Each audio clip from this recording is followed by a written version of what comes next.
Fala, torcida 5 estrelas, um forte abraço. Está começando hoje a nossa série especial Grandes Nomes, trazendo grandes personagens que marcaram a história do Cruzeiro. E está comigo aqui Wilson Gotardo, bicampeão da Libertadores, bicampeão mineiro, o capitão, simplesmente. Gotardo, muito obrigado por ter aceitado o meu convite. Forte abraço.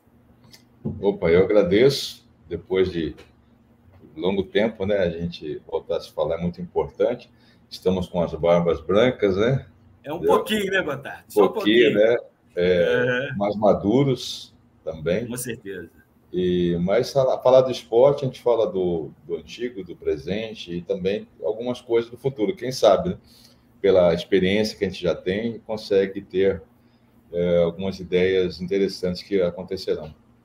Ah, com certeza. Para mim é sempre um prazer. A gente conversava aqui, eu conversava com o Gotardo antes dessa gravação, e há muito tempo que eu não vi o Gotardo, não falava com o Gotardo. Claro, acompanhando sempre a trajetória dele dentro, fora de campo, né? Seja como dirigente, seja como treinador. Como jogador, então, nem se fala. E o Gotardo, quando passou pelo Cruzeiro em 97, 98, tive participações com ele em programas que eu fazia na Rede Super, Canal 23, ao lado de ex-jogadores. O Gotardo era um jogador já experiente, mas sempre muito sério, muito ético. Duas menininhas, né, Gotardo? E você me falava, já 61 anos, rapaz, como o tempo passa, hein, senhor?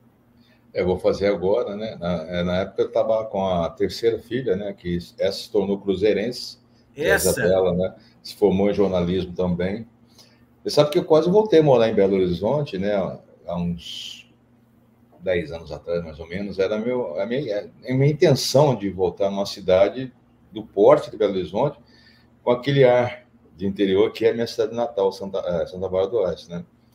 Porém, quando ela começou a faculdade, eu falei, poxa, tirar ela daqui agora vai ser ruim, das amizades, né? Do todo aquele círculo que ela criou. Vamos aguardar mais um pouco. O que aconteceu? Ela se formou e foi embora. Foi embora do Brasil, está morando lá nos Estados Unidos, e a gente continua aqui, pô. E era naquela época eram duas meninas, né? Quando você estava aqui no Cruzeiro, eu já tinha a terceira já? Já tinha a terceira nasceu em 94. Né? Só que ela era pequenininha, apareciam mais as outras duas, né? Que frequentavam mais a Toca 1. Né? Isso. Mas vou ter a oportunidade de apresentar a Toca 2 para a cruzeirense, que é a Isabela. Quem sabe, futuro próximo. E quem que é o ídolo dela, o Gotardo? De quando ela acompanhou o Cruzeiro de perto mesmo, né, que estava sempre, tinha camisa e tal, era o Fábio, o goleiro. Então, o Cruzeiro vinha jogar aqui no Rio de Janeiro e sempre que possível eu levava para assistir esses jogos do Cruzeiro, né? Criar essa memória afetiva, pai, filho, enfim. Eu tenho uma história também muito boa no Cruzeiro. Sim. E ela passou a ver aquele time do Cruzeiro, de março do Cruzeiro que tinha, né? Dessa geração do Fábio. Ela gostou muito. Agora, só para recuar para você, aquela bola na fogueira, então, daquele zagueiro traíra, que eu tenho certeza que você, assim como jogou, foi um grande zagueiro e teve grandes companheiros, teve aqueles também, assim, não precisa citar nomes, que de vez em quando jogavam na fogueira. Mas você acha que o Fábio, agora, com essa mudança aí de direção do Cruzeiro, pode até voltar e encerrar a carreira do clube, ou Gotardo? Pode ser que isso aconteça pela paixão que o Pedrinho tem pelo clube. Se você analisar friamente pelos números, né, ou pelos olhares de uma SAF, não é um objetivo. Tá? Eu estou sendo bem frio na minha avaliação. Claro. Quem que não quer que o Fábio venha e complete aquele ciclo? Ficou faltando completar aquele ciclo, né? Lógico que até porque é um cara sensacional, uma pessoa maravilhosa, né? A relação de amor que ele tem com a torcida também é gigantesca. Pode ser sim, que seja assim, vem para cá, vamos encerrar essa fase, Fábio, essa relação de amor Cruzeiro e Fábio, pode ser.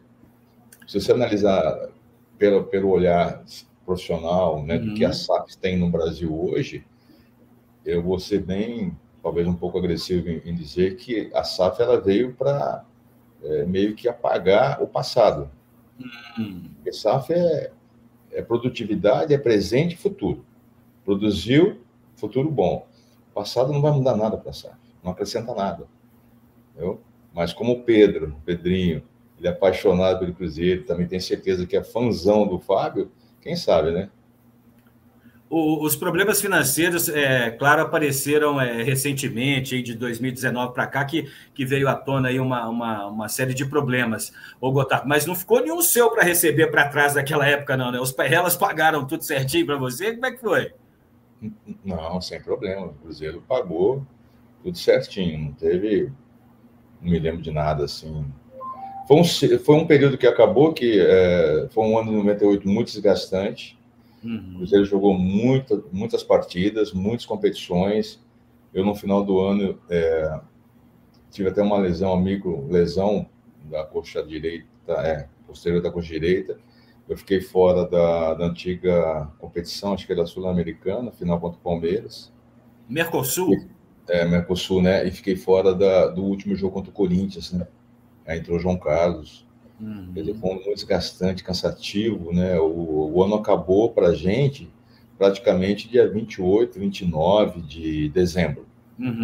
O ano esportivo, né? Sim.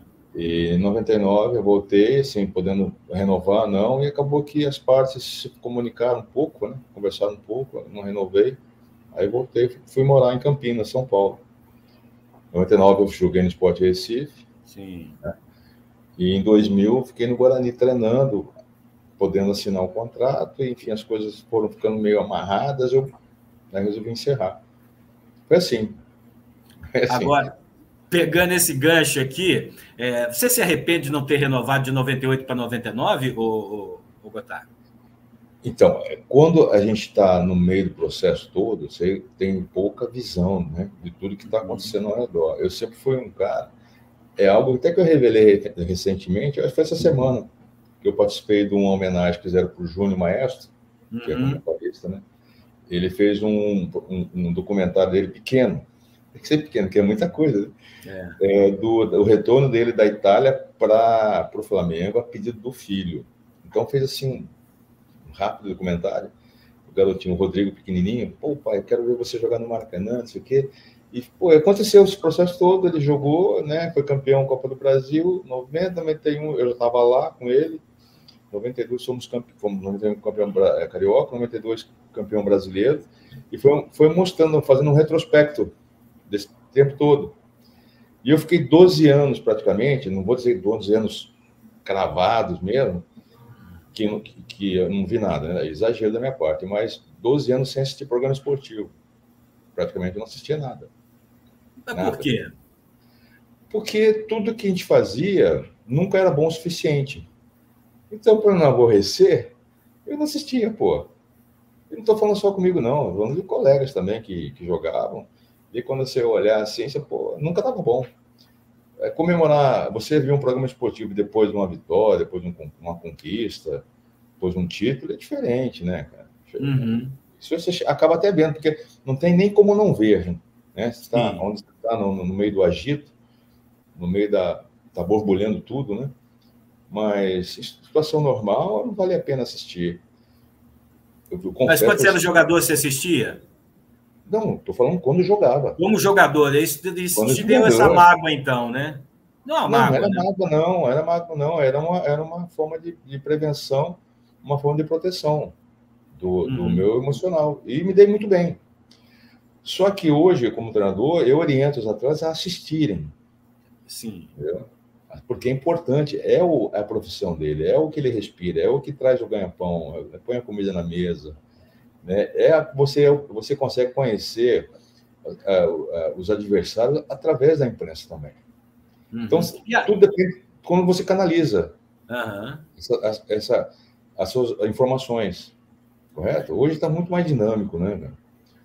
Aconteceu um lance duvidoso, foi pênalti, daqui a pouco já acontece outro lance, já ninguém comenta mais daquele lance passado, né? Enfim. E zagueiro sempre é muito questionado, né? Zagueiro sempre é a situação muito mais emblemática também, às vezes, né? E eu peguei e falei, parei. Então, nesse episódio, nesse Cinefute, pequeno documentário do Júnior, eu fui ver matéria de entrevistas que até então não tinha visto, para mim foi inédito. Sabe? Do Gaúcho falando, da entrevista do Zinho, tá? Do pessoal falando, do Gilmar falando também. Eu não assistia, eu falei, cara, os caras falaram isso, entendeu?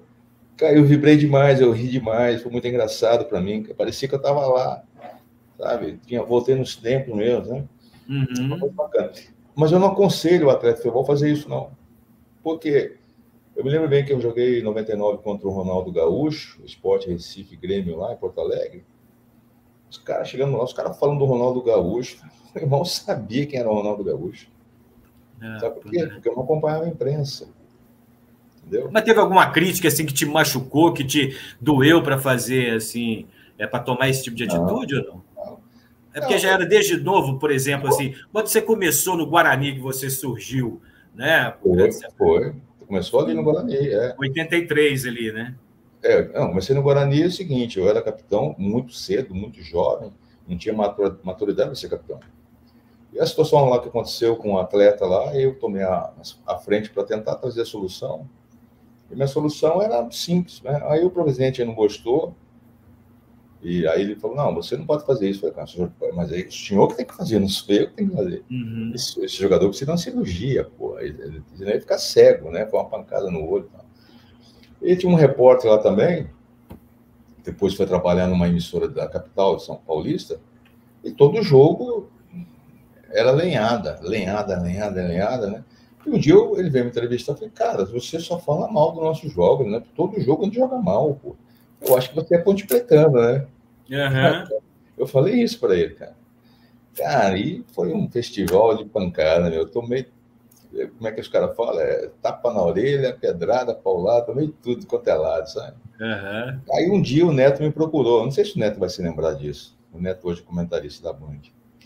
Ele falou assim, pô, Gotardo, veio um jornalista aí, tal, aí da rádio tal, comentou assim comigo, tenho pena do Gotardo, ele falou assim, para o Gotardo ser um jogador numa partida normal, ele tem que destruir a bola, ele tem que arrebentar mesmo. Agora, se ele jogar normal, for regular, fizer uma boa partida, ele sempre será o pior em campo. Por que isso? Será? Por que será? E eu sofri muito com isso, porque recém-casado, tinha uma filha, as dificuldades eram enormes, você sabe que financeiramente, naquela época, como até hoje, né, 85% dos jogadores ganham até R$5.000, né? Ganhava-se pouco, e fiquei sem contrato também, depois meses e meses, né, quer dizer, sem contrato, sem poder trabalhar em outro clube, que não tinha a lei do passe. Ficava preso, né? Foi na época da Lei Pelé, Lei Zico, né, que teve essa liberdade. Então, começou ali, aí depois nunca mais mudou, foi sempre assim.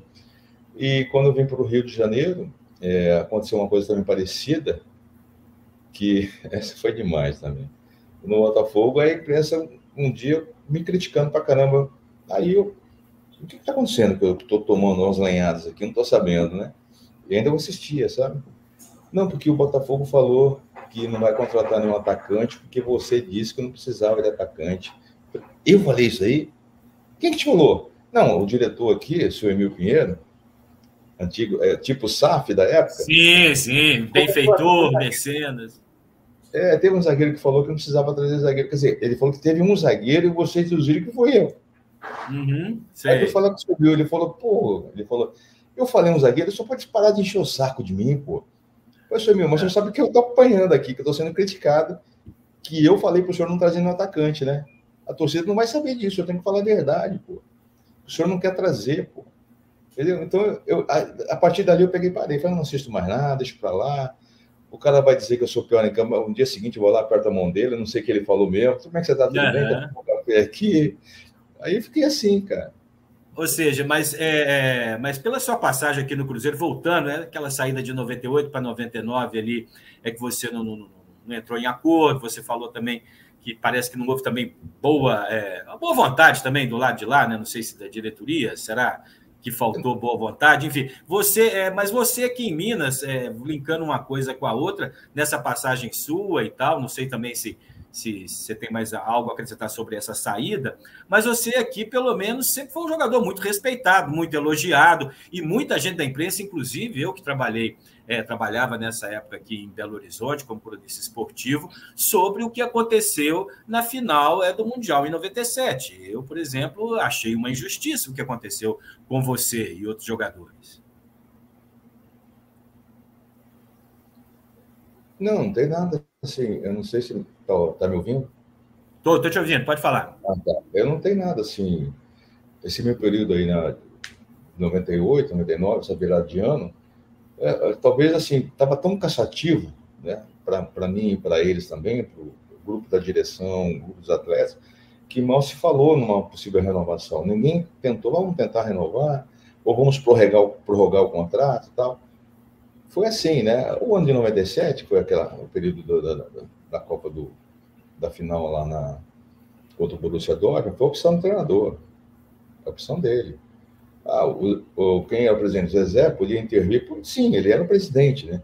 Mas ele quis entender que ele falou, não vou interferir no trabalho do treinador, sim, e caso dê errado, eu seria o culpado, né?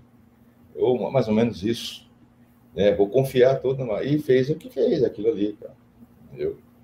Foi lógico, a maior tristeza que eu tive na minha vida profissional foi ter ficado fora dessa final, e também da maneira que fui tratado, né? Eu e mais 6 ou 7 jogadores, né? Hoje ele comenta, ele fala que não, que existia grupo dividido. Mentira. Pô, mentira. Não tinha grupo dividido. Tanto é que o mesmo grupo praticamente continua ali. Foi campeão mineiro, chegou a mais 3 finais, Copa do Brasil, brasileiro. É o mesmo grupo. Eu, Nonato, Marcelo, Cleison, né? Acho que o Cleison depois foi para o Flamengo junto com o Palinha, né? Sim, sim. Mas assim, o Fabinho foi para o Grêmio. Quer dizer, mas a mesma base mesmo ficou ali, o Gelson, todo mundo ali. Não tinha problema de relacionamento no grupo. Se tem diferenças, mas você tem que saber conviver com as diferenças, com as divergências, e ter troca de ideias, de opiniões, isso é natural. Pô. Eu falo assim no meu podcast, entre, participe, comente, siga, né, questione, envie sua pergunta para o meu convidado aqui, respeite o meu convidado, me respeite também. Agora, as opiniões, a gente não precisa respeitar muito, não. A gente dá um jeito. Opinião é opinião, cara. Você não tem como falar. Você vai ter que acreditar que a minha opinião é melhor que a sua. Não, opinião é opinião. Agora, eu não posso chegar e faltar com respeito à sua pessoa. Isso é outra coisa, né? Uhum. E foi isso aí que aconteceu, né? Uhum. Eu acho que o Zezé tinha que ser mais firme na época lá com o Nelson, que era o treinador. Tinha que falar, não, peraí, não é assim, não. Esse cara aqui tem uma função aqui importante. O que está acontecendo, né? As coisas foram desenrolando, faltando 2 meses para chegar esse jogo principal lá no Japão, né? Uhum. Mas tirando isso aí, 98 foi maravilhoso, foi um dos melhores anos da minha vida.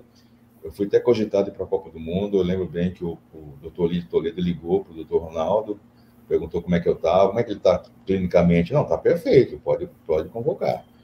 Aí o Zagallo fez a opção de levar o André Cruz, que já estava na Europa, acho que tinha acabado de sair, ele nem tinha condições de jogar, ele tinha feito uma cirurgia na coluna e estava se recuperando, né?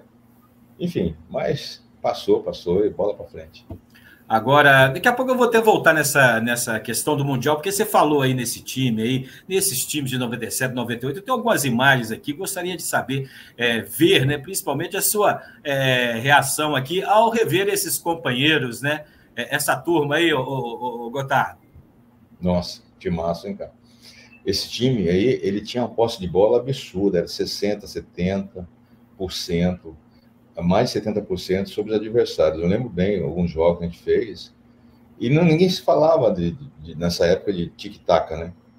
Ninguém se falava. Depois, as pessoas que comparam, né? Pô, mas o Cruzeiro já fazia o que o Barcelona fez aí há uns anos atrás, né? Time muito forte, muito maduro, bem competitivo. É time para ficar na história, cara. Um time que é bem administrado, né? Que não é fácil, né? Você vê que aí ele tem vários capitães, tem vários líderes, né? Tem jogadores talentosos, né? Então você tem que ter uma boa gerência de grupo também, né? Gerir bem o grupo e tudo mais. Mas ali não, a gente se fala, eu falo com a maioria deles até hoje. Falei semana passada com o Elivelton, né? Quer dizer, muito bom, muito bom. Assim, é um tempo bom, um registro da história maravilhoso. Pois é, o Elivelto, aliás, também já entramos em contato com ele, ele futuramente vai dar uma entrevista aqui para a gente também. Você começou falando sobre esse time, rapaz, eu vou te falar uma coisa, é maldade comparar esse time, por exemplo, dessa época aí de 98, esse, principalmente, aí, com o de hoje, por exemplo, o Gotardo? A gente fala que fazer as comparações, isso é muito adequado, né? Não é muito Sim. politicamente correto, né? Mas se analisar individualmente a produção de cada um desses atletas, como jogava, como agia. Eu assisti um jogo recentemente do Cruzeiro contra o Botafogo. Eu vi a final também contra o Atlético agora. Tem uma ideia, né? Você tem que analisar do comando do treinador, você tem que analisar tudo. O que é feito, né? As entrevistas do jogador, como é que eles agem também. Como a gente não está no dia a dia, também não é justo dar um comentário assim, pode até ser leviano da parte de quem que faça, né? Eu não vou fazer. Mas certeza que não é um time para estar brigando pelas pontas, né? Ou seja, brigar lá em cima. Hoje o Cruzeiro não tem condições. É um time que está bem abaixo do esperado ainda. Agora, esse aí hoje seria campeão brasileiro, não seria? Seria. Olhando aí, você pode acrescentar. Tinha o Alex também, Alex Alves, né? Saudoso Alex Alves também, né? Sim. Tá na foto aí. O time era muito bom, um grupo muito bom, sabe? Não tinha dificuldade de relacionamento, não. Tá muito legal, muito bem. Você falou aí do Alex Alves, aí, rapaz. O Alex Alves, ele era um jogador diferenciado mesmo, dentro de campo, e também ele tinha um modo particular dele também, né, o Gotard? Pena que foi embora tão cedo, né? Ele ele conseguia reunir num atleta, numa pessoa só, todas as valências que um atleta precisa. Ele tinha resistência aeróbica, anaeróbica, ele tinha força, tinha potência, tinha tudo, explosão, tinha tudo, né? Ele tinha habilidade, uma condução de bola em velocidade era surreal, né? Ele era um velocista que a ser explorado. Não era um construtor, né? Não tinha aquele cara assim, um cerebral para construir as melhores jogadas, achar o melhor passe, não. Mas não precisava também, né? Você tinha outros, né? Sim. Você tinha o Val, Aí, ó, vou te ajudar aí, ó. O Val Miller, né? o Jair, né? Pô, Jair. Miller, gênio, né? O Valdo, eu ia falar Valber, né? Eu falei Valdo, enfim, o Ricardinho também, volante que marcava e jogava, fazia gols, né? Os apoios laterais também apoiavam demais, né? O Gustavo, era muito bom, cara. Então o Alex era um terror. Você jogava bola com ele, você já sabia que tinha 2, 3 preocupados com ele, dando espaço, né? E dando liberdade para os demais explorarem também essa brecha deixada pelo adversário. E o Valdo era um craque, né? Já ali com 36, 37 anos, né, Gotard? Certamente, sim. Tanto é que quando eu saí daí, até o Botafogo me ligou perguntando sobre ele. Eu falei, não, leva logo. Ele veio jogar no Botafogo. Deu um aval lá, falei, não, pode levar. Ele veio para cá também, foi bem. Acho que ficou um ano só, é pouco, né? Sim. Mas, porra, esse atleta internacional, né? Sem Atleta dúvida. moderno, que desempenhava mais de duas funções num time, que hoje praticamente é obrigatório ter um bom desempenho em mais de uma posição. Pois é, o Valdo jogava pelo meio, começou no Grêmio jogando pelas pontas. Realmente uma pessoa maravilhosa também, né? O Valdo, um cara sensacional também. Outro Treinador. também, assim, o Miller também era um gênio, né? Então, o Miller, eu conheci todas as fases do Miller. Fase começando no São Paulo, eu no Guarani, no São Paulo, depois vendo ele de seleção, vendo ele de Itália, ele voltando ao Brasil, né? Voltou ao Brasil jogando no Palmeiras, aí teve com a gente aí. O Miller, ele é um atleta que ele saiu de velocista máximo para ser um atleta genial, ocupando o menor espaço, né, no campo. Genial. Ele passou a ser um cara completo no menor espaço de campo. A idade chegou, né? Mas a maturidade técnica que ele obteve, né? O nível que ele alcançou, até hoje é falado. E não tem nenhum jogador hoje como ele, não tem. Não tem. Nos últimos anos do Miller, né? Em que ele ainda tem força, nada se compara. Ele é único. Hoje não tem, eu não me lembro, assim. Você falar, o Vinícius Júnior, Rodrigo, são ótimos jogadores. Mas eu fazia isso aí e ainda dava assistência e criava jogadas e criava espaços para os colegas também, sabe? E tinha influência sobre o adversário, sobre a arbitragem, claro, era demais, perfeito. Agora, desse time aí de 98, aqui, deixa eu dar mais uma piscada aqui nessa imagem aqui, porque é realmente um time maravilhoso. Deixa eu colocar aqui mais uma vez aqui, ó. Esse aqui é o de 97, vou falar já aí, vamos falar do título da Libertadores com mais detalhes. Só que para essa questão aqui desse time de 98, desses jogadores de 98, você tinha, pelo menos aquele time que chegou às finais do Brasileiro, da Copa do Brasil, também da Mercosul, foi campeão mineiro. Né? Então, assim, aquele, para mim, pelo menos na minha opinião, o Gotardo, seria um ano mágico se o Cruzeiro tivesse conquistado todos os títulos, e até aposto o seguinte: eu acho que o Levir, se ele tivesse sido campeão de todos esses títulos, ele possivelmente seria um próximo técnico da seleção brasileira naquela época, pelo o trabalho excelente que ele fez. Agora, sobre esses jogadores aqui ainda, pelo menos o Valdir, Todinho e o Gustavo talvez seriam os jogadores mais limitados assim tecnicamente, mas taticamente tinha funções muito importantes. E porque até o seu companheiro de zaga, Marcelo Dijan, também uma pessoa também maravilhosa, um craque da zaga, né? Gilberto despontando, enfim, o Ricardinho, todo mundo sabe o que aconteceu depois. E o Dida no gol, né, o Gotardo? Então, o Dida não renovou o contrato, acabou saindo, né? Acho que já foi para o Corinthians, né? Isso aí. Teve para o Milan, né? Uma coisa assim, foi parar no Corinthians, Suíça, né? Que era o passe dele. Uma situação normal de vida, né? Você tem um prazo para renovar, não renova, aí começa a ter chamadas, né? Convites também interessantes, você tem que entender, pô, tudo é oportunidade. E deu no que deu, né? Chegou à Copa do Mundo, jogou barbaridade, jogou bem na seleção também. Tudo mais. O Valdir já conhecia também há tempo, né? Uma pessoa sensacional, gostava muito dele, bem tático, né? Bem fiel às ideias de jogo. O Gustavo depois esteve no Botafogo também, na época tive a oportunidade de falar, né? Como tipo consultor, que era muito consultado, né? Pô, o que você acha jogador? É bom, tá? Serve aqui, joga aqui, pelas características, assim, lógico, ele jogou também. É normal, assim, jogadores bons, todos bons, não tem... E o Marcelo? O Marcelo Dijan foi um dos melhores parceiros que eu tive para jogar. Uhum. Ele sabe disso, né? O Marcelo é mais novo que eu. Eu já estava com 36 anos, praticamente, e foi um dos melhores parceiros, assim. Até falei para ele assim, dessa vez eu vou abusar um pouco do meu colega, hein? Vai correr para mim. Ele falou, fica à vontade. Aí depois, recentemente que eu digo, tem acho que uns 5, 6 anos atrás, eu fiquei sabendo, um pessoal aí, o Marcelo falou que você foi o melhor parceiro de zaga. Eu falei, poxa vida, que legal. Porque eu sempre fui um cara que ajudei demais o colega de zaga, né? Sempre contribuí demais com o jogo, com a evolução. Eu era um jogador, um zagueiro que narrava o jogo, narrava com os colegas, assim, falando opções de jogo, opções de marcação, opções de toque de bola.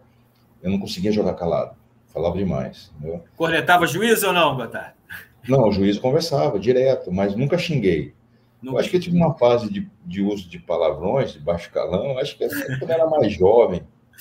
Depois eu fui entender, pô, não há necessidade de falar isso, né? Porque o meu início também de vida profissional foi um início muito difícil, né? Muita dificuldade também na vida pessoal. E às vezes era um recurso que se tinha, né? Um vocabulário mais curto. Pensava muito nas coisas, né? Como se dirigir, e também era muito normal esse uso de palavrões, né? Que para mim, até hoje é normal, mas para mim não é mais. Para mim não cabe, não cabe. Tanto é que no meu podcast lá, eu acho que até hoje ninguém falou um palavrão lá, não falou nada, não. Nada de... Bom, se falar, a gente bota um pi lá, pronto. Eu te falei, vou respeitar as pessoas, né? Mas de repente alguma opinião, alguma coisa assim, nem tanto, né? Bem isso, assim, a relação com a arbitragem era boa, tanto é que os árbitros conversavam comigo de boa. Às vezes eu enxergava uma jogada diferente do árbitro e falava para ele, você não viu, mas aconteceu isso, isso, isso. Cara, sério, professor, você não viu. Tinha alguém na sua frente. Eu vou estar ligado aqui. Aí você conversa, o cara tá me agarrando. Toda hora dá um pênalti, pô. Não é possível. Né? Depois, quando você tem mais maturidade, fulano já deixou a sola para chutar 2 vezes. Já deu um carrinho 3 vezes lá no colega lá. vai quebrar a perna do cara, vai não sei o quê, vai machucar.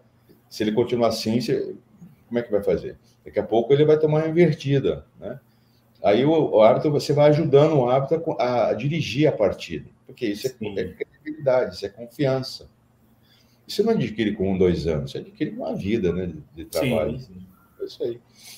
Agora, mas você também, ô Gotardo, você não dava mole também, não. Você não refrescava, não. Eu lembro que você era um jogador leal, claro, mas jogador que chegava junto. Eu até estava lendo, fazendo uma pesquisa aqui para essa entrevista, logicamente, no aquele blog do Milton Neves, no Terceiro Tempo. Ele cita lá que o Marcos Roberto, aquele atacante que foi do Corinthians, falava que você chegava duro.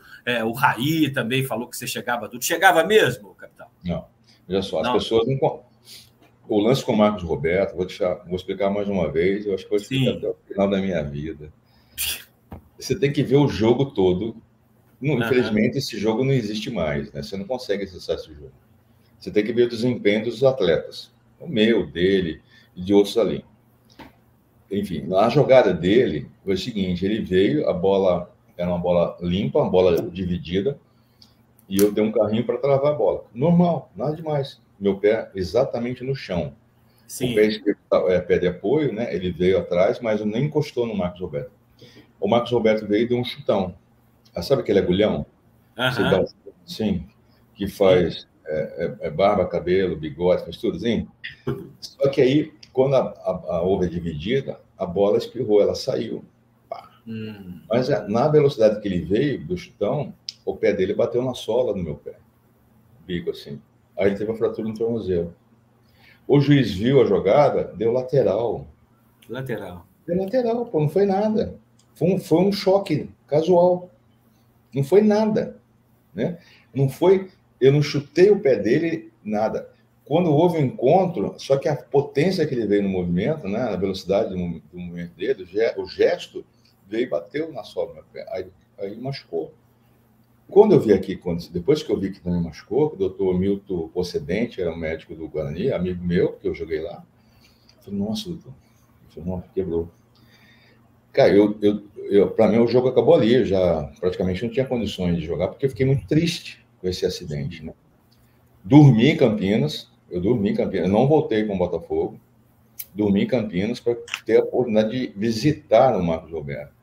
Eu fui lá e visitei ele, cheguei lá, as pessoas não entendiam o que esse cara está fazendo aqui, né? Eu não, vim visitar, vim dizer assim que eu lamento muito do acontecido, né? Mas tinha uma lesão, né, grave. Mas eu jamais pedi desculpa. Não pedi desculpa porque eu não tive... foi zero intenção de querer machucar um jogador, um colega de trabalho. Isso é desonesto, é desleal, é desumano. Foi uma fatalidade. E no caso do Rei, a mesma coisa. Foi o joelho com o joelho. Fui colocar o peito no Raiz, chegar assim, cheguei forte, né? Porque o Rei sempre foi forte. Né? Aí meu joelho bateu no dele. Também foi uma fatalidade. É isso aí. Agora, o Milton Neves é uma figuraça, né? Ele gosta. Eu gosto muito fã do Milton, mas tem que parar com isso, né, Milton? Para com isso. Me esquece, pô. Agora, eu vou falar toda essa história que eu estou dizendo para você, eu vou falar com o Milton Neves pessoalmente, para ver se ele para com essas papagaiadas dele aí. Eu vou fazer um corte, principalmente, lógico, outros cortes sobre essa entrevista, além da entrevista na íntegra, vou colocar lá no canal também, no Instagram do perfil Fala Torcida Secretária, para ficar bem claro para todo mundo ouvir a sua versão, porque talvez, o que acontece? Aquilo que você estava falando, que ficou muito tempo sem assistir o programa e tudo mais, sem acompanhar, acho que esse também seria um bom motivo para você não acompanhar o noticiário. Teve um outro lance que aconteceu também, que foi uma fatalidade, e o próprio Pedrinho disse já várias vezes que foi uma fatalidade, foi na lesão dele, na dividida com o Jean aqui em São Januário. Com o Jean. Entendeu? Aí tem sempre um desavisado do torcedor que acha que foi comigo. Eu estava até perto da jogada, eu vi o lance todo. Foi uma jogada também limpa, normal. Sim, foi. O Pedrinho deu o toque, o Jean chegou e tirou essa bola para a lateral, deu um carrinho. O Jean é muito forte, né, alto. Muito. E nisso houve o desenrolar da jogada. O Pedrinho foi e pisou. No que pisou, o Jean teve um choque entre o joelho do Jean, se não me engano, com o tornozelo, a perna do Pedrinho, né? E gerou a lesão no joelho. Coisa assim. O Pedrinho falou, não, foi fatalidade. O Jean não foi no Pedrinho. Foi na sequência da jogada que aconteceu. A mesma coisa que aconteceu comigo. Foi lá em São Januário esse jogo no Brasileiro de 98, né? Aí vem algum torcedor aí que não consegue enxergar bem e fala que foi comigo. Aí eu já até parei de responder, porque não vale a pena, né? Você viu? Eu sabia que era o Jean, que tinha apelido de Jean Pedra, de tão forte que ele era na época, né? Chutava uma potência de chute, né? Como batia falta, né? Muito forte, né? E o Pedrinho também falou, não, foi normal. Atrapalhou muito o Pedrinho a carreira dele, atrapalhou, mas também ele encarou que não houve maldade nenhuma. Uhum. As pessoas especulam demais, sensacionalizam demais. Só que esquece também que o Jean, o Gotardi e outros zagueiros, todo mundo tem família, tem filhos, como se fosse um elemento aí qualquer, né? Quer dizer, um elemento qualquer que entra para a audiência de custódia tem muito mais direito de defesa do que a gente. É verdade. Muito mais direito de defesa. A gente você pode falar 1000 vezes, é sempre a mesma coisa, cara. Só para brincar com a situação aqui, aí quando perde, dependendo da derrota, preso ainda tem saidinha temporária, o jogador pode nem sair de casa, Gotardo. Tem essa também. Não, quando se tem uma derrota desagradável, quando comete uma falha, né? Eu ou qualquer quem que seja, eu até evitava de sair de casa. Eu evitava de sair de casa véspera de jogo, ou seja, vamos fazer um passeio, tomar um café no shopping, eu não ia, ficava em casa. Era muito Caxias mesmo, ficava lá, não, guardar energia para o jogo e tal. Exageradamente fui assim, né? Exageradamente, eu falei diferente. Você tem um momento todo especial. Dividir família, tal. Sempre fui muito caseiro, né? Até hoje eu gosto bastante de ficar em casa. Mas saber ter um pouco mais de equilíbrio nessas decisões, isso é importante. Não sair de casa porque perdeu um jogo também é exagero. A família não pode ser culpada por isso. A torcedor vai te perturbar, vai perturbar sempre. O torcedor acha que tem razão sempre, né? Ele tem o direito de xingar, de ofender o atleta, ou o treinador, ou o diretor, né? Com palavras de baixo calão, ou até agressão física também. O torcedor alguns, né? Não vamos generalizar, que isso é idiotice. Alguns se acham, né? Você passou por Você não paga nem ingresso. Não paga nem ingresso. Ele ganha ingresso e se acha no direito. Igual esse caso que aconteceu, você está falando isso aí, de torcedor que ganha ingresso e tudo mais. Por exemplo, eu acho até, só abrindo um parênteses aqui, sobre o Ronaldo, que aconteceu agora no Cruzeiro, eu acho que muito desses protestos aí, queimar bandeira, alguma coisa que foi ensaiado, foi de alguém aí que teve em algum momento ingresso negado, ônibus, igual tinha uma determinada época para se apoiar dirigente, conselheiro que bancava esse tipo de coisa. Eu acho, aliás, fui totalmente contrário a esse tipo de manifestação, acho uma injustiça o que fizeram com o Ronaldo, e tem muito jogado ensaiado. Você vê, tem centro de treinamento que é invadido por torcida organizada, é uma coisa absurda. Invadido não, né? Convidado a entrar, né? Cara, eu sou... você não pode ser injusto com o Ronaldo. O Ronaldo pegou o clube, é uma situação dificílima. Ele fez um business, ele se deu super bem, ele está tendo um lucro. Não, mas é uma situação que a SAF trabalha em cima disso. A SAF não entra para perder. No Brasil, na década de 90, eu acho que teve o início de uma SAF, que não era bem SAF, era um co-gestor, né? Uma empresa chamava-se ISL, teve no Flamengo. Depois teve outra também. Essas empresas praticamente quebraram, porque o contrato não foi bem feito, entrou praticamente para pagar dívidas, né? E tem que ter gestão do clube. Você, né? Vamos dizer, você tem aí recebe uma herança bilionária e quer adquirir o clube, você tem que ser o gestor do clube, né? Ou tem uma pessoa apesar de você ser um investidor, um sócio capitalista, você pode ter um outro sócio também, mas com conhecimento técnico. Você dá uma participação para ele, para desenvolver uns projetos que você quer, e você vai estar acompanhando de perto, você vai aprendendo também, né, passo a passo, processo a processo, né, mas o dinheiro é seu. O engraçado, Gotardo, é que sempre cobraram que os clubes no Brasil tinham que virar empresa, e quando começa a virar, todo mundo começa a criticar também. Eu não entendo, isso é um negócio, né? E o Ronaldo, dentro do que ele podia fazer, ele fez, devolveu o time à primeira divisão, o clube, né? Estava praticamente extinto, vamos colocar assim, porque hoje, eu acho que se o Ronaldo não tivesse lá, o Cruzeiro poderia estar na Série D do Campeonato Brasileiro, devido àquela situação que foi encontrada. Série C. Sabe-se lá, né? O Cruzeiro estava beirando a Série C. Eu lembro naquela que época. a torcida chegou num momento ali, há uns anos atrás, eu não sei dizer exatamente o ano, a torcida, ela carregou o time de tal maneira que tirou o time da Série B. Tirou não deixou cair para a Série B. Acho que no ano seguinte caiu. Acho que foi isso que aconteceu. Que eu acompanhei, né? A torcida teve presente Mineirão, tal, ajudando, incentivando. Os atletas se levantaram, conseguiram respirar, né? Colocaram a cabeça para fora, respiraram e não houve o rebaixamento. Acho que no ano seguinte, depois teve o rebaixamento, coisa assim. Aí com a chegada do Ronaldo, estava tudo ruim, zero receita. Aí o time ficou mais acho que um ano na Série B e depois subiu, né? Coisa assim, né? Ficou um ano e subiu no ano seguinte. Ele chegou, conseguiu subir, aí ficou, o ano passado ficou, né, naquela situação também complicada, mas permaneceu, e esse ano estava pelo terceiro ano dentro de trabalho dele, segundo ano na Série A, mas foi muito difícil, É difícil, porque você tem credores na porta, você tem bloqueios, né? Você tem a transfer ban, você tem muita coisa, cara. Você acaba... É igual o cara que tem o CPF preso lá, pô. Uhum. Ou o CNPJ no Cadinho, no Serasa. O cara até tem condições de sair, de resolver, mas não está travado, não faz mais nada. Uhum. Né? Tem condições de vender alguém, não consegue. O dinheiro está bloqueado e tudo mais. Então, com a chegada do Ronaldo, se acabou. Hoje o Cruzeiro conseguiu se recuperar, ainda não é o ideal, mas não consegue virar assim, vamos virar essa página, daqui nós vamos brigar pela Libertadores e brigar pelo título. Não é assim que se faz um time vencedor. Veja aí o Palmeiras também. O Palmeiras hoje é o que é, você tem lá uma mecenas, uma pessoa, né, talvez seja, acho que é a quarta mulher mais rica do Brasil, realmente não é pouco não.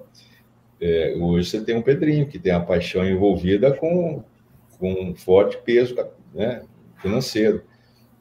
E eu não sei como é que é essa gestão, né? Tem a chegada do Alexandre também, do Pelaipe. Dracena. São pessoas de confiança do Pedrinho também. Enfim. O Dracena também chegou, né? Zagueiro. Conhece o Dracena? Do Dracena conheço. Eu não sabia, não, que ele tinha chegado. Chegou... Também está compondo aí essa direção de futebol. Ele, o Pelaipe e o Alexandre Matos. Né? O Pedrinho, pelo menos, está se cercando de pessoas experientes que conhecem o futebol dentro e fora de campo, que isso é fundamental, porque é diferente de você tocar supermercado, né, o Gotardo? Totalmente diferente, né? O supermercado, o torcedor vai lá comprar, né? E não vai levar mercadoria se não pagar também, né? Às vezes, e o torcedor, às vezes, vai ao estádio, não paga e ainda quer levar uma vitória. Entendeu? Mas também é paixão, cara. Eu não entendo, não tem como você desmembrar também isso aí, né? Você não consegue isolar a emoção do torcedor. Não tem como isolar, é isso mesmo, né? Você tem que saber conviver com isso e continuar trabalhando. E, quando possível, mostrar para o torcedor o que está acontecendo. É isso aqui, vai acontecer, a meta é chegar lá, o objetivo é esse aqui, né? Não é nada por acaso, é tudo pensado, estudado. Enfim, é isso aí. Agora, você falou aí de, né, os times sempre fortes, tem que ter esses recursos. Nós falamos do time de 98, vamos falar aqui também de 97, claro, né, o Gotardo, porque é impossível não falar também sobre esse grupo, sobre o título histórico, né, lá no Mineirão, com 130 mil, começando por esse campeonato mineiro. Mas antes de eu mostrar aqui essas imagens, primeiro eu gostaria, Gotardo, de você voltasse aí no tempo aí. Como é que foi o acerto com o Cruzeiro em 97? Que você lembra quando te procuraram? Foi seu empresário que falou? O que você pensou na época? Como é que foi? Não tinha empresário, né? Tinha, sim, sempre um amigo para colaborar, para negociar, porque é muito desgastante a negociação. Sim. Aí até coloquei uma pessoa para negociar com o Zezé e ficou um pouco mais fácil. Eu tinha acabado de assinar um contrato com o Fluminense, acho que uns 2 meses, 3 meses, e aí eu recebi o convite do Cruzeiro. Eu falei, tem um contrato aqui, o contrato é muito bom, é um desafio para mim. O Fluminense estava na Série B, né? E adorei, porque eu treinava nas Laranjeiras e de vez em quando ia para Xerém. A Xerém é muito longe, mas longe mesmo. E quem conhece o Rio de Janeiro sabe que naquela época a linha amarela, né, eu tinha que fazer 2 caminhos, ou ia por Marechal Hermes, ali Sulacap, pegava Catonho, né, caía na Brasil, com aquele fluxo todo de trânsito, que era sentido centro, né, depois sair para sentido BH. sentido BH, pegava ali a outra rodovia. Sim. Ou ir pela Lagoa. Ir pela Lagoa, Lagoa, você no Brasil, fazia outro sentido, São Paulo, a gente pegava depois a rodovia que ia para Belo Horizonte, e antes de subir a serra, entrava em Xerém. Muito difícil, eu tinha que sair de casa praticamente 5h30 da manhã, né? Para chegar lá, para treinar, eu treinei às 9. Sim. Bom, e tava muito bem, muito feliz, né? Tava sendo uma lesão de tornozelo, tive um entorse, uma coisa assim. Aí eu falei, se vocês quiserem mesmo, conversa com o diretor do Fluminense. Lógico que eu tenho interesse em trabalhar no Cruzeiro e voltar a trabalhar com o Paulo Autuori também, né? Seria minha terceira oportunidade. Trabalhei com ele no Marítimo, depois no Botafogo, né? E essa possibilidade do Cruzeiro. Chegou-se num acordo, pagou-se a multa rescisória e eu me transferi. Cheguei, acho que no início de abril, um pouquinho mais, final de março, uma coisa assim. Já tinha iniciado a Libertadores, a competição. Eu não entrei na primeira fase pelo prazo de inscrição, nem eu, nem o Marcelo Ramos. Mas eu estreiei, minha estreia foi Fluminense e Cruzeiro aí no Independência. Olha. Como é que é? Eu estreiei, o técnico do Cruzeiro era o Oscar. E o técnico do Fluminense era o Júlio César Leal. Eu estreiei, esse jogo ganhamos do Cruzeiro 1-0. Agora, você falou aí do Oscar, rapaz. Eu me lembro, eu estava aqui trabalhando início de carreira aqui em Belo Horizonte, então, quando você está no começo, as coisas te marcam, né? Pela própria memória que é muito boa. E o Oscar, ele não teve uma boa passagem pelo Cruzeiro, não sei se pela expectativa que criaram em torno de o Cruzeiro ter sido, né, campeão da Copa do Brasil em 96, vindo de bons anos 95, 96, e aí vinha disputar uma Copa Libertadores, e aí tinha acho que você não tinha ainda chegado, que tinha o Expressinho do Cruzeiro, né? Que o auxiliar técnico era o Vantuil, que tocava o Expressinho, aí começou o Campeonato Mineiro com o time, aí o time foi mal nos primeiros 3 jogos da Libertadores. Você se lembra dessa transição? Porque o Oscar, que aliás é uma pessoa muito bacana, muito legal, foi um excelente, um grande zagueiro, a gente tem que destacar isso, e foi uma pena o que aconteceu com ele, porque teve um momento ali naquela primeira fase ali da Libertadores, nos 3 primeiros jogos ali, teve um momento, não me lembro qual jogo no Mineirão, que na hora que foi anunciada a escalação, ele foi ofendido pela torcida, foi vaiado, antes do time entrar em campo. Então, eu conheço os caras, joguei contra ele também, aí o zagueiro, assim, costuma dizer que o Oscar nasceu para jogar na seleção. Sim. Mas na seleção não jogava mais do que jogava no clube, né? Nos clubes. Depois ele teve uma passagem no Japão, aí iniciou também essa função como treinador, depois desistiu, acho, virou empresário. Hoje ele tem um centro de treinamento maravilhoso lá em Águas de Lindóia, em Lindóia. Tanto é que é até utilizado pelos cursos pela CBF, né, nos cursos.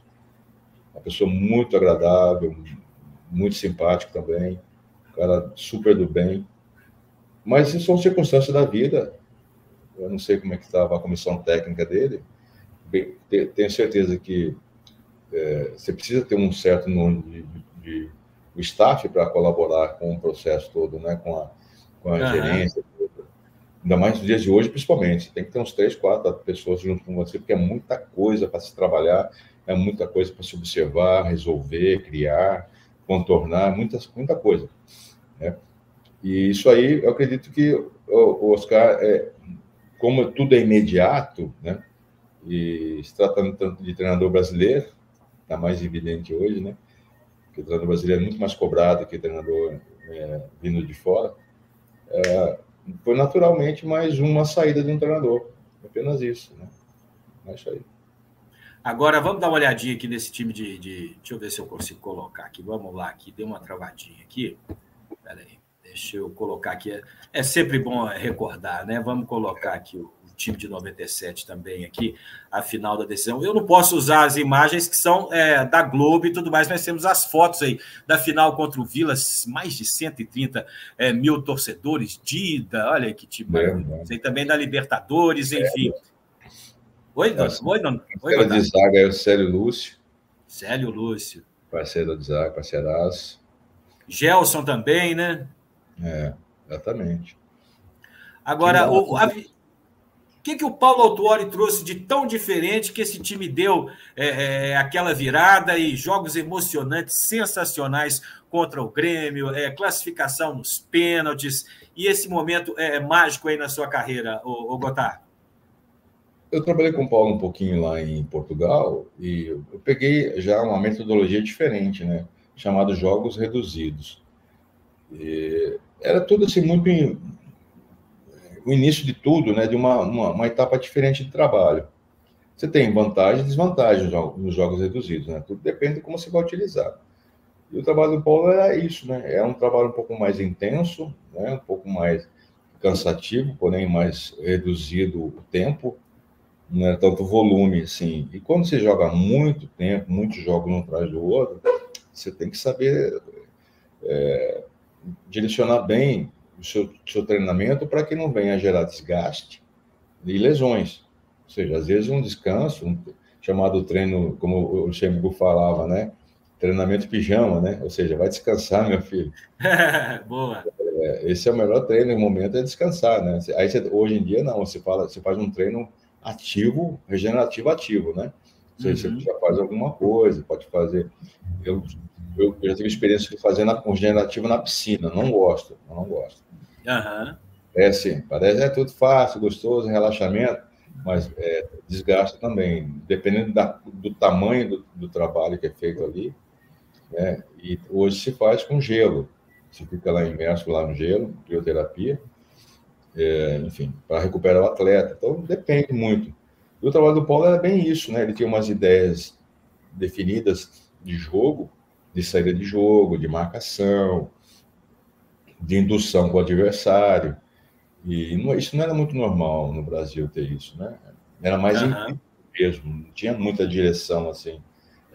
Poucos treinadores tinham uma visão dessa forma. E o Cruzeiro estava tendo dificuldade de assimilar isso. Eu, como já conhecia bem o que ele pensava, eu acredito que ali eu ajudei a desenvolver o seu sistema de jogo, que para mim também era natural, porque eu já tinha vivenciado isso.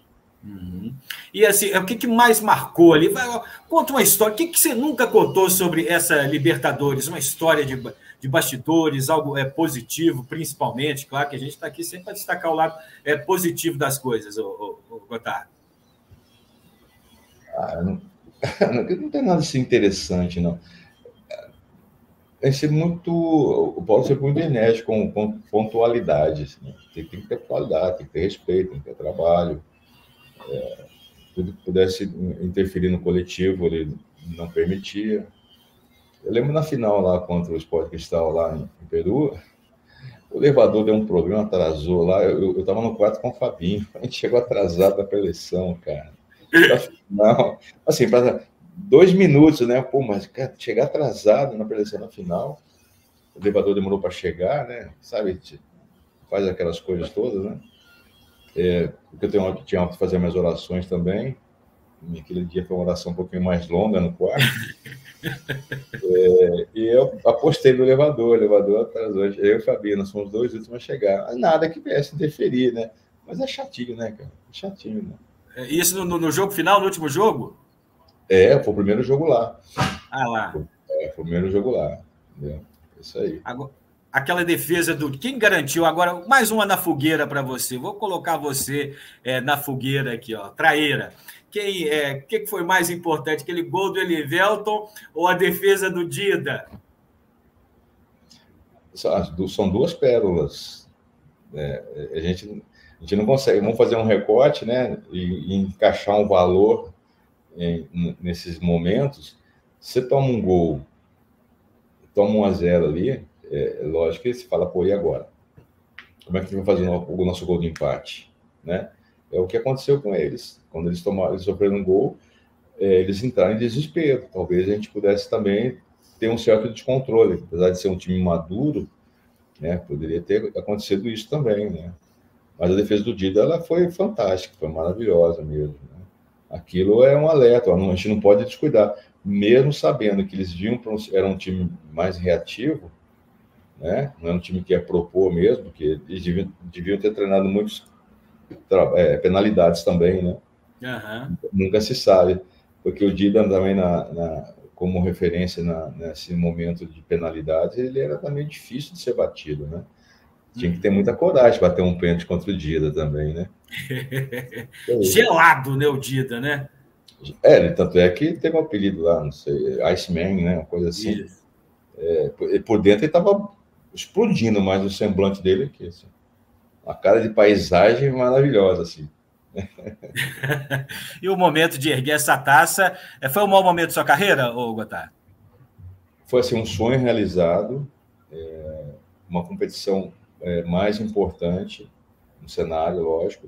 Eu jamais vou desmerecer os títulos estaduais, porque hoje é um outro contexto. O que é bom contexto? O título estadual hoje, ele é agradável, mas ele é um simbolismo diferente.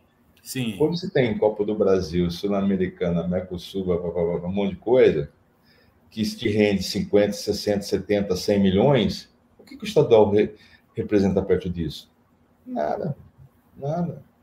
Um clube na primeira fase da Copa do Brasil já embolsa 750 mil reais, é muito mais que ele vai receber em todos os jogos do estadual, dependendo do estado que está se disputando, né?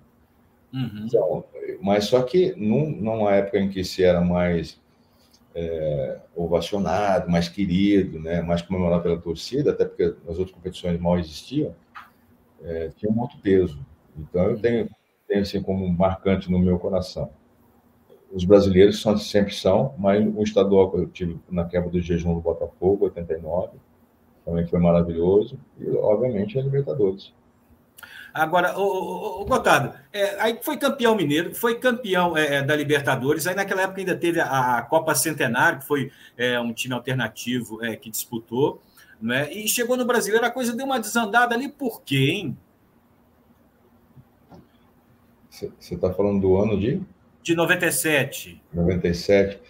Tá, o 97 foi assim, a equipe ela saiu do título, né? Entrou no mês de agosto, né? Já com o Paulo Tuori fora, seria aquela ressaca, né?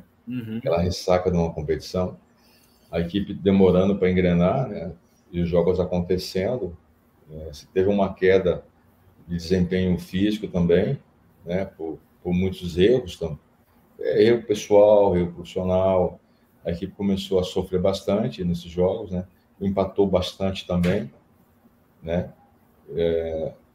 E aí foi basicamente isso aí.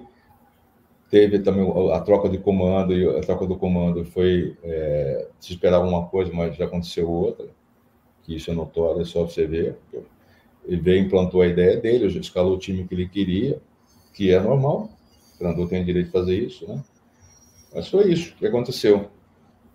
A gente estava esperando mesmo que acabasse o ano para chegar a esse jogo principal. Acho que o foco estava mais lá do que no brasileiro. Você não conseguia mudar o quadro, né? É muito difícil. Você tem 30 pessoas pensando, cada um pensando da sua maneira e tentando unificar esse pensamento para um objetivo só. Isso não é tão simples, né? É qualquer pessoa que consegue ter mais o controle da situação. Você antes, mais cedo, deu uma palhinha aí sobre a questão do Borussia. Como é que você foi comunicado que você estava fora, que Nonato também estava fora, outra injustiça também, o Nonato com toda a sua história ligada ao Cruzeiro. Aliás, gente, vamos continuar curtindo, vamos continuar compartilhando, ativando o sininho aqui nessa entrevista especialíssima na série Grandes Nomes. Como é que você foi comunicado, então, voltando à pergunta, o que você sentiu naquela hora? Como é que foi isso? Bom, primeiro que eu sempre treinei bastante, né? Eu sempre fui um cara que tem meus limites naturais, né? E nunca deixei de cumprir com minhas obrigações. No meu contrato também nunca disse que eu tinha titularidade garantida, tinha alguns benefícios. Contrato normal, como qualquer contrato. Mas eu trabalhava. E eu sabia do que eu estava fazendo. E quando eu saí de jogar, deixei de jogar no time, nos últimos 4 jogos, eu fui melhor em campo 3. Então eu estava jogando bem. Eu não tinha nenhum motivo para me tirar do time, né? O motivo que tinha estava na cabeça dele, o que ele pensava. Não tinha nenhum problema. E depois eu não tive a oportunidade de voltar. E aí estava treinando forte, fazendo uns trabalhos extras, né, como sempre, que tinha que treinar. E a equipe tomou um chacoalhão também, a reagiu um pouquinho mais no brasileiro. Faltando acho que uns 30 dias, mais ou menos, saiu a notícia da escalação, da seleção para a viagem, né?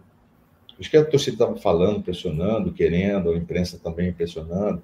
E aí, após um treino lá, saiu a escalação. Ele leu a relação dos atletas que estavam selecionados para esse torneio, né, para esse jogo. Foi assim. Eu até então eu já tinha separado os passaportes a pedido da diretoria, da família, da minha esposa. Já tinha recebido também bolsa, casaco, né, casaco de frio.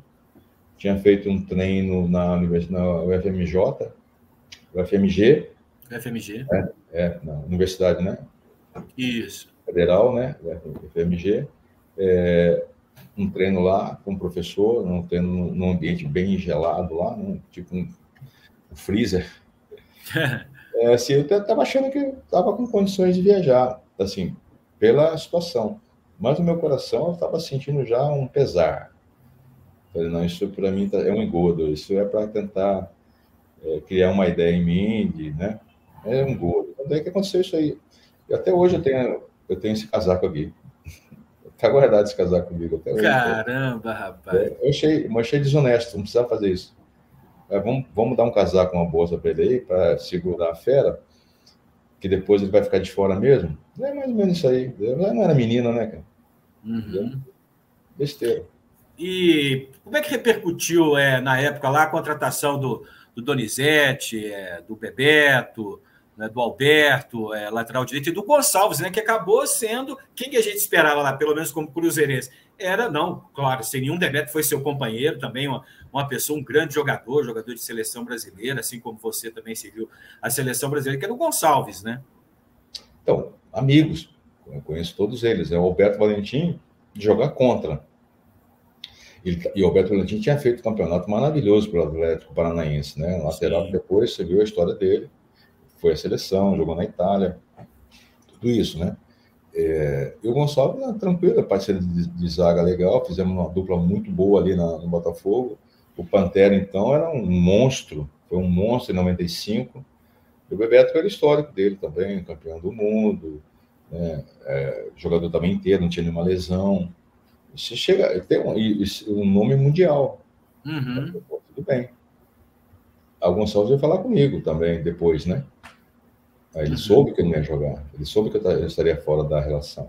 Porque ele falava assim, né? Não, que legal, vamos reviver a dupla que jogou lá no Botafogo, campeão brasileiro em 95 e tal. E é normal ele pensar isso aí. Né? Aí depois falar para ele, não vai acontecer. Mas eles ficaram sem graça. Agora, eles não têm culpa de nada, isso é uma ideia do treinador, né? Que o presidente não tem nada. Eles foram bem recebidos. Os jogadores do Cruzeiro receberam bem os seus colegas. Não houve nenhuma rejeição. Até porque eles não mereciam ser rejeitados.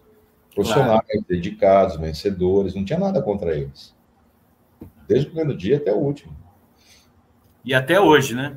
E até hoje. Bom, tive com o Pantera recentemente no jogo na Marinha. Com o pessoal lá, o Pantera até hoje está assim, está arrastando, está forte pra caramba. O Gonçalves mora lá em Orlando, né? O Carlos Manuel também mora lá, em Miami, que é outro colega também muito querido. O Bebeto está aqui no Rio de Janeiro, mexe com política. Enfim, e o Alberto é treinador, eu não sei onde ele anda, mas também é um bom treinador, um cara muito estudioso. Ô Gotardo, eu tinha prometido para você 30, 40 minutos, nosso horário já está passando de uma hora, que a conversa está muito boa e tudo mais, mas eu também queria saber, logicamente, aí falamos aqui do ano de 97, de 98, que você não continuou em 99, e ali acabou que no esporte você encerrou a sua carreira como campeão pernambucano em 99 durante aquele ano, ainda disputou o Campeonato Brasileiro, enfim, aí depois disso...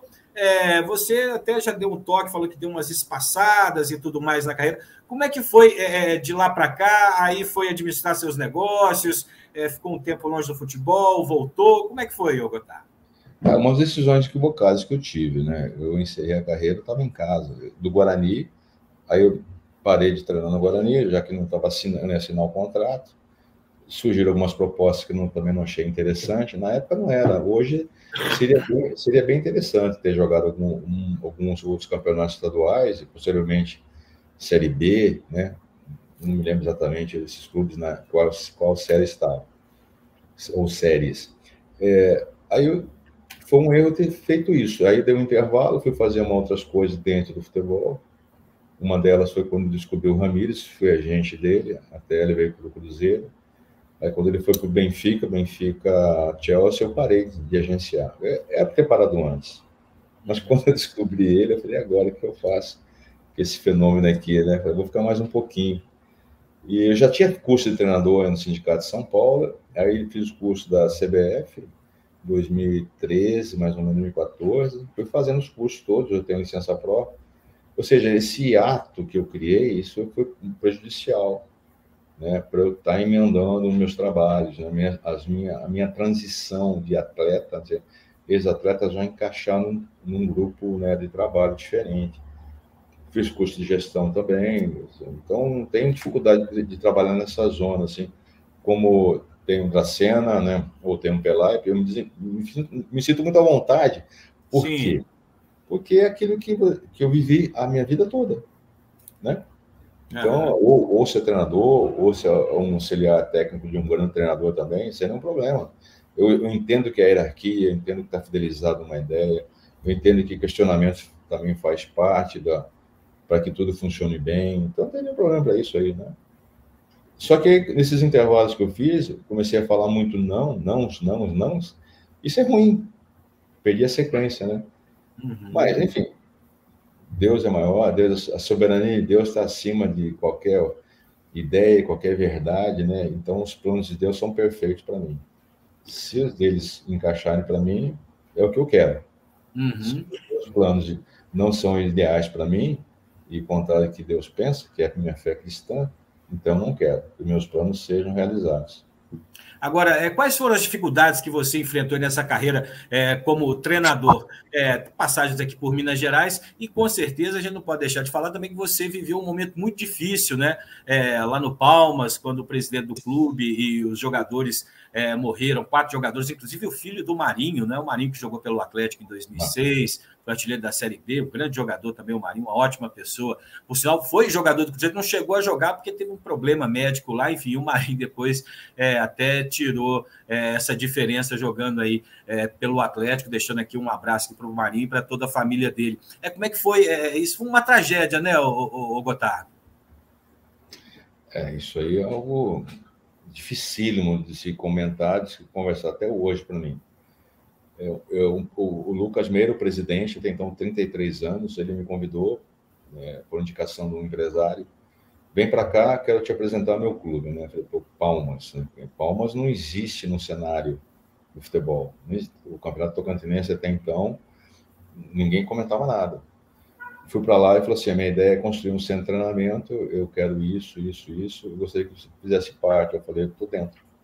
Quando ele falou das ideias que ele queria fazer, eu falei, não, estou dentro, eu quero fazer parte dessa construção toda, desse grande clube que vai despontar no Brasil em 4, 5 anos, por tudo que ele disse, né, o investimento que seria feito, e me dando autonomia para trabalhar também, eu estou dentro com você. Iniciamos o trabalho, já tinha logo a Copa Verde, e pegamos o Real no Oeste do Espírito Santo, que já era um time da Série D, estava despontando também, que é um tipo SAF, né, que o investidor lá é dono de marmoraria, né, de pedras, muito forte investidor. Eliminamos 2-0 já na primeira rodada, uma festa na cidade, uma delícia, né? E a gente preparou um time também para a final do Campeonato Tocantinense, estadual. Aí chegou a pandemia, né, com aquele problema todo, a gente conduzindo da melhor forma. Aí tinha os protocolos a seguir, né, pela CBF, pelo governo, e esses atletas foram separados para viajar no avião particular, que era o avião do presidente, né? Inclusive, um deles já estava fora já da quarentena, conhecida quarentena de 14 dias, né? Depois se tornou 7 dias para alguns, e atleta de futebol poderia ter sido menos. Depois a ciência mostrou que atleta mesmo tinha uma resistência diferente e poderia ser uma quarentena menor. Aí houve a queda do avião, falecendo, né, o Marquinhos, Praxedes, lateral, Noé, Ranúrio, goleiro, que é esse que estava já fora da quarentena, mas viajou, mais o piloto também. Enfim, ali acabou o sonho, acabou tudo. Eu alertei logo a comissão técnica, né, as pessoas mais próximas, infelizmente isso aqui vai acabar. Porque tudo estava centralizado no Lucas Meira, né? Uhum. O Marquinhos, filho do Marinho, assim, estava muito feliz. Foi muito difícil eu ligar para o Marquinhos, para o Marinho, muito difícil conversar com ele, sabe? Eu falei, pô, Marinho, eu não tenho nada para dizer, praticamente só uma coisa para você. O seu filho estava feliz, cara, muito feliz, trabalhando lá comigo. Sabe? Estava treinando bem, dedicado, estava começando a despontar já aquela qualidade que ele tinha, né, de jogo, técnica, né? Ele ia crescer assim comigo ali, certeza. Porque eu trabalho muito individual, trabalho para o setor, né, setorial e trabalho coletivo. Essa é a minha maneira de trabalhar. Então, com isso aí ficou muito difícil. Enfim, conquistamos o título estadual tocantinense. Depois fomos eliminados pelo Vila na Copa Nordeste, né? Aí, em seguida, teve a decisão do pai do presidente, falecido presidente, em dissolver, diminuir os custos e tudo mais. Aí saímos. Aí a comissão técnica sub-20 assumiu e voltamos. Aí foi isso aí. Foi isso aí. Muito difícil mesmo. E depois tive, antes disso tudo, eu tive no Vila, né? Até com o Pedrinho. Um trabalho muito bom também que o Pedrinho também fez, apoiou bastante. O Vila fez, minha última passagem no Vila, eu fiz 3 jogos em casa, Uhum. todos os jogos fora, ou seja, eu fiz 9 jogos fora, 8 jogos fora. Fui buscar pontos para não ser rebaixado, vencendo fora de casa. Um trabalho muito bom, muito difícil. Mas quando se tem alguém com capital, né, com grana, de investir e confiar no meu trabalho, fica mais fácil. Eu não tive outra oportunidade assim de estar com o Pedrinho, né? De ter um Pedrinho junto comigo, trabalhando num clube assim. Aí eu criei esse espaço, não foi benéfico. As pessoas não, mas está sumido, erro meu de gestão de carreira. Era para estar assim nesse nível de trabalho de clubes, assim, o Adilson Batista está lá no Amazonas, mas já teve clubes melhores que eu digo assim, de visibilidade, né? O Amazonas é um trabalho maravilhoso lá, investimento Lá é muito bom. Né? Mas ainda não tem o status de outros clubes que o Adilson já trabalhou. O Adilson também teve um problema de saúde, isso também fez com que ele ficasse de fora, né? Foi. Dorival Júnior, Tite, Rogério Ceni também. Esse pessoal Cuca, esse pessoal aí todo aí, cara. Mas eu estou, no sentido assim, confiante que ainda vou ter uma oportunidade de trabalhar num grande clube. Seja como um diretor de futebol, um diretor técnico, que é algo que eu gosto também muito, ou um treinador. Dá a liberdade de montar uma comissão técnica, agradável. Vai fluir. Certeza que vai fluir. Não, você merece, com certeza. Agora, fale também aí sobre o podcast, o Gotardo. Como é que está aí? Deu o endereço, o horário, quantas são as postagens? Então, tem, assim, umas regrinhas, né? Que a gente vai conhecendo como funciona. Não consegui ainda fazer ao vivo da forma que eu gostaria de fazer, mas tenho feito bastante gravação. Já passei de 30 delas, né? Então, tenho falado sobre tudo. Sobre tudo assim, a gente tem um conhecimento geral legalzinho, mas não consigo falar ainda de gastronomia, lógico, né? Não tem como falar isso daí, né? Falar sobre algum tipo de bebida como vinhos, não tem muito conhecimento para isso, né? Mas a gente fala muita coisa, mas tudo focado, principalmente focado para atividade física. Tenho falado muito sobre atividade física para crianças, faixa etária de adolescente, pré-adolescente, infância, e para idoso. A importância da atividade física, sabe?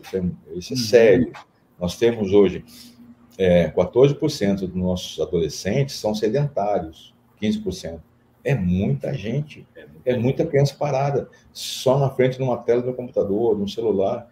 Isso é uma atração enorme para contrair doenças com 20 e poucos anos. Você tem hoje pessoas com diabetes com menos de 30 anos. Né? É verdade. Envolvendo outras doenças aí. Tem que ter atividade física. Você tem idoso aí, que é um trabalho de prevenção para uma queda, trabalho de prevenção para uma doença, para evitar demência. Tem muitas informações. Então, eu já levei preparador físico de sub-20, já levei empresário de futebol, fisioterapeuta, já levei personal mental, né, personal mind. que é o Lulinha, falou muito sobre trabalhos que tem feito com jogadores em destaques. Aí um deles é o que está no Flamengo agora, aí, o Cebolinha. Cebolinha tá acabou o ano muito bem, começou o ano muito bem, teve uma lesão, né? Enfim, levei também algumas pessoas que querem investir no esporte através da política. Então, assim, eu vou conduzindo meu tempo, né? Vou fazendo isso, mas não estou ganhando dinheiro com nada disso, né? Espero ganhar dinheiro também, né? Claro. Lógico, né? Mas, enquanto isso, vou atualizando, vou fazendo as leituras, vou conhecendo o que está acontecendo também. Qual que é o nome do canal lá, o podcast, Gotardo? É um nome longo, mas é que consegui encontrar aí, que está todo mundo já cheio de nomes aí, eu não consegui colocar aqueles que eu queria, mas assim, sai jogando com Gotardo, né? Está bem na moda, né? Construção, né? Transição. Então, a pessoa vai chegar lá, vai sair jogando comigo, não está gastando assunto, sem nenhum problema. A gente conversa aí sobre política de segurança, educação, esporte, tudo também voltado para o esporte, eu repito, né? O esporte, ele requer disciplina, ele é um trabalho de prevenção contra a marginalidade, né? Saúde também. Aí, o que envolve saúde? Logística, boas merendas para a criança. Sim. Então, a gente conversa sobre muita coisa, sobre projetos, prevenção contra catástrofes, né, naturais, dia de chuva, por exemplo.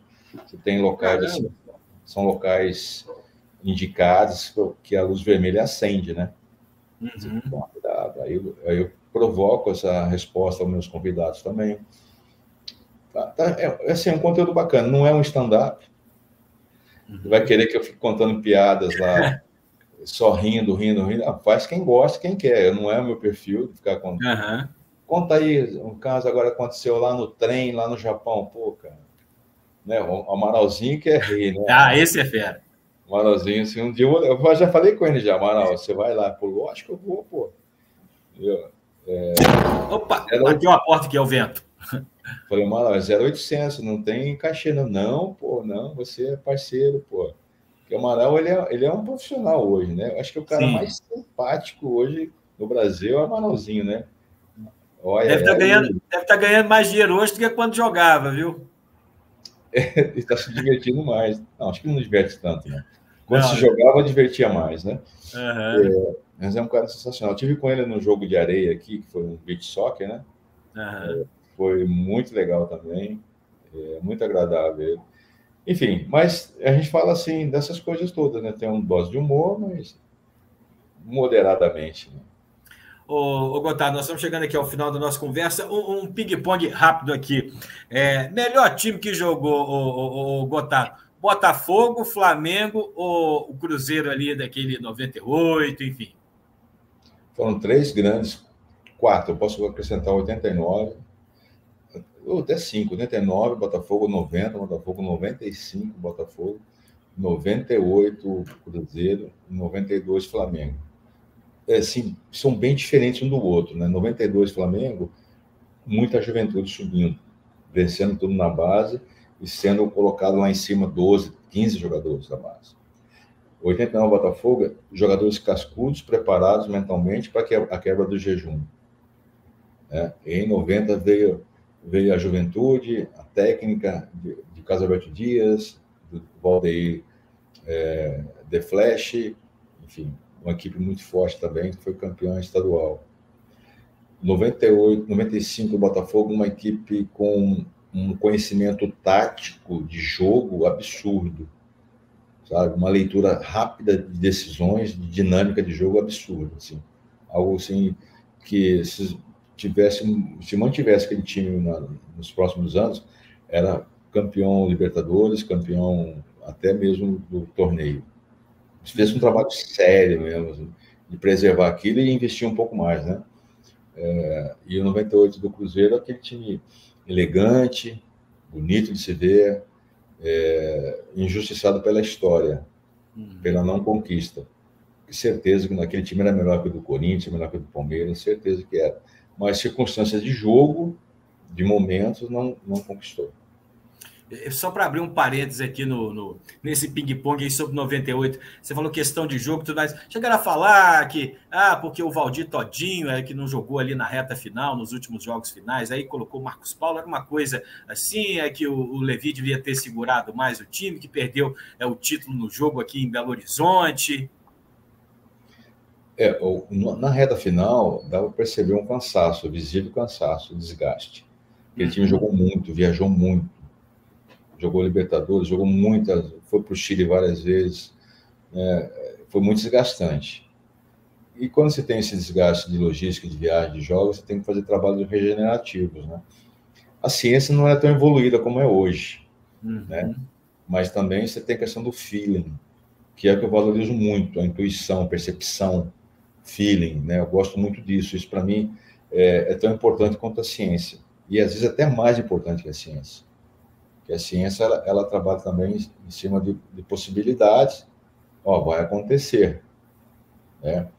O feeling fala, não vai acontecer. Para mim, é assim. Eu tenho tido sucesso com esse meu tal de feeling aqui, das minhas percepções. Né? Enfim. E foi isso que aconteceu. A equipe chegou na reta final bem cansada, bem desgastada. E, por falar em treinador, eu citei aqui o Levir Coupe. Qual o melhor treinador que você trabalhou na sua carreira, Gotardo, como jogador?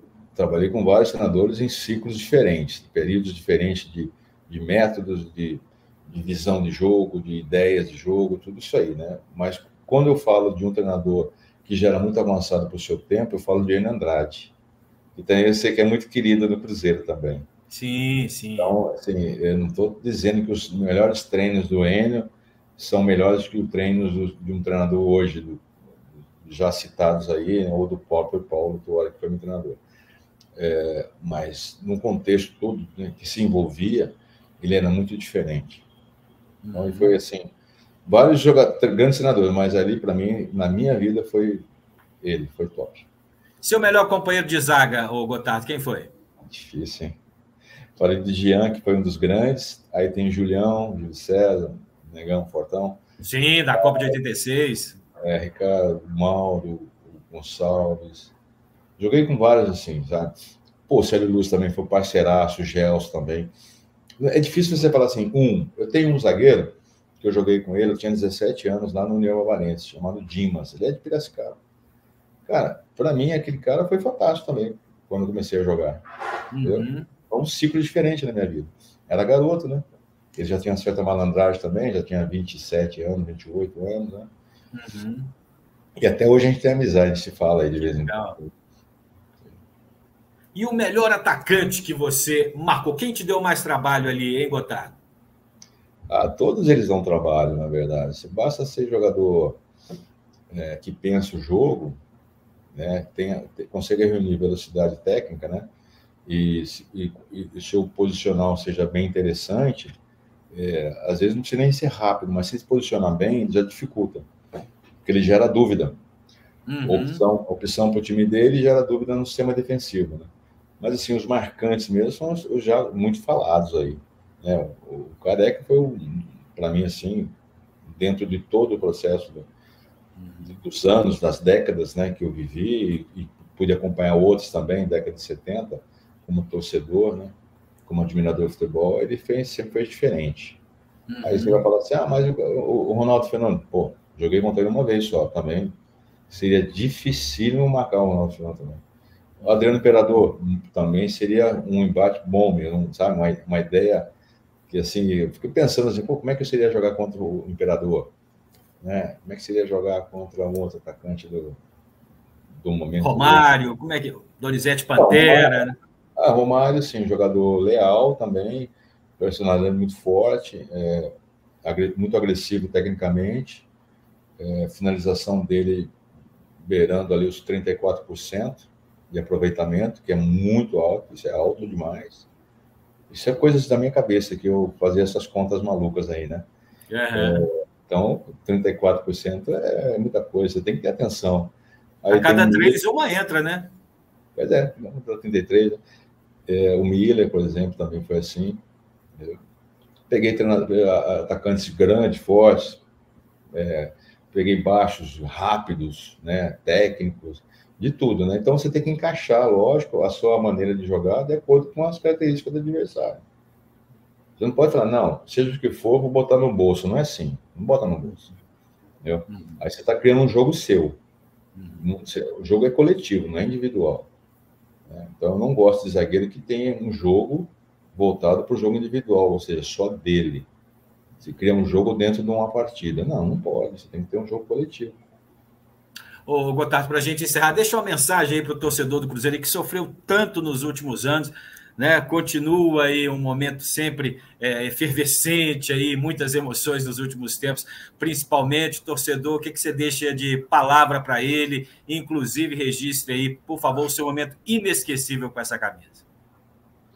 O momento do Cruzeiro é um momento delicado, né? Não é de... É uma nova esperança, né? Criada pelo Pedro.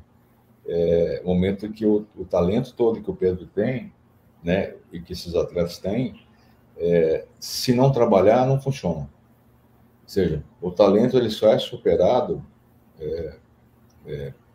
pela pessoa que trabalha bastante. Um talento sem trabalho não é nada. Ele não vai desenvolver nada. Então, é trabalhar mesmo, bastante. A torcida vai criar renovar seus ânimos, né, a sua força também, e fazer parte dessa reconstrução. Ou seja, a segunda etapa da reconstrução. Gotardo, que prazer falar com você, um bate-papo maravilhoso, atualizar aí como é que anda a sua vida, a sua carreira. Você está morando aí no Rio de Janeiro, falou dos seus planos, deu uma geral aí sobre a sua passagem pelo Cruzeiro e outros conceitos dentro do futebol. Que prazer, um forte abraço, muito obrigado, eu te desejo todo o sucesso do mundo, tá bom? Valeu, abraço a todos também. Até mais. A você que aí acompanhou, por favor, hein, continue se inscrevendo, participando, compartilhe, dê um like, distribua para os amigos. Em breve voltaremos com mais um grande entrevistado nessa série Grandes Nomes. Hoje foi com Wilson Gotardo. Forte abraço a todos, muito obrigado e até a próxima.